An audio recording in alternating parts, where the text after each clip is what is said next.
Welcome to this very raw first impressions video of a brand new PC that I'm borrowing off a company called Stormforce. Right now you're looking at some beautiful images of this beastly machine. It is no other than an i9 12900K with an RTX 3090 Ti.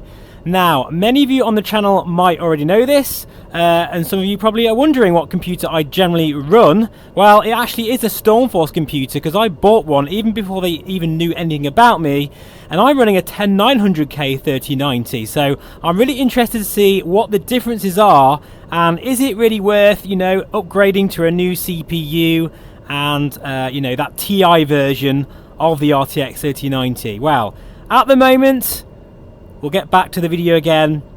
You can see here I'm sat on the ground at London City. This is actually my usual VR settings, so I'll put them on the screen now.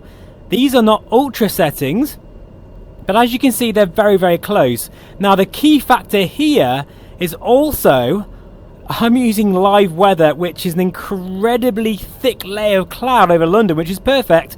And as you can see, it is crazy busy. Now, I know this isn't a very good looking video because I'm basically just showing you the raw native view and the frame rate, which actually at the moment is 40 odd frames per second.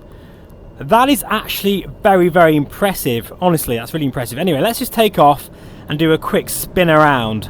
In this video, I'm also going to sort of check out what the 2D performance is like with ultra settings. Here we go. So at the moment, as I say, I'm running a 10900K. This is a 12900K. It is absolutely the most powerful computer you can buy right now. And I want to just say thank you to Stormforce for loaning me this PC. It is an absolute just behemoth of a thing. The case itself is just like machine gunned with fans. I'm a massive fan of Stormforce, and I'm not being paid to say that or anything. Oh, it's busy here. Let me just change the comms. Right, so here we are now, over London City. Really gloomy day, as you would expect. And there's a lot of traffic around. Now, I'm going to do a direct comparison. Don't worry, this is just a raw test. But I'm going to do plenty of sort of comparisons between my actual computer and this in different scenarios. But I have to say, looking at the frame rate, it's probably about 2 frames per second more in VR than my system, which is a 10th generation, not a 12th generation Intel CPU. And of course, I'm using the regular 3090, not the Ti version. So I think really I could probably conclude right now that it won't make much difference, you know, if you've already got a very powerful computer. Having said that, you know, it's a strange thing, VR. Every single frame counts, and this does feel very smooth. Right, I'll tell you what we'll do.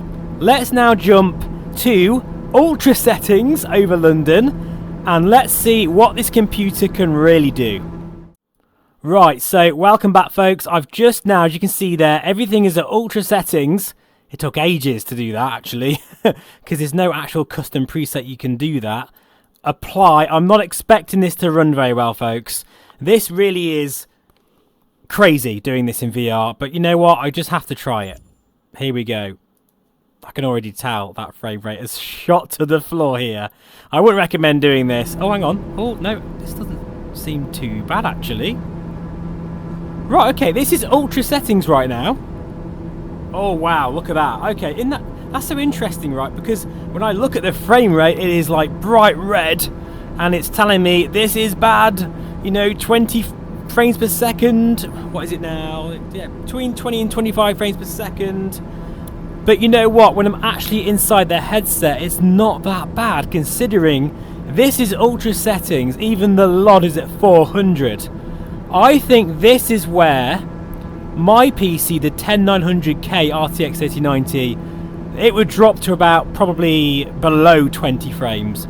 But this is where the pure grunt of the Ti version of the 3090 and the 12900K is just giving me that extra bit of juice.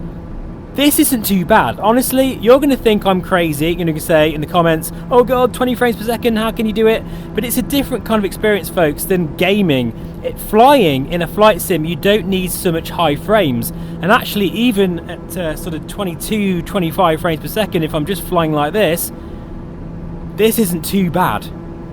But I must admit, I wouldn't recommend this. But this is just a raw test. Really pushing this computer to its absolute limits. And that's what this is all about. I can actually hear it as well. It's very quiet, but I can hear that RTX 3090 card working hard here. Right, anyway, I'm going to leave you with a few shots in ultra mode, in 2D mode, to see what kind of frame rate you would get. I'm expecting it to be fairly decent, but not amazing either, because bear in mind, a lot of this is down to Asobo and the flight sim itself.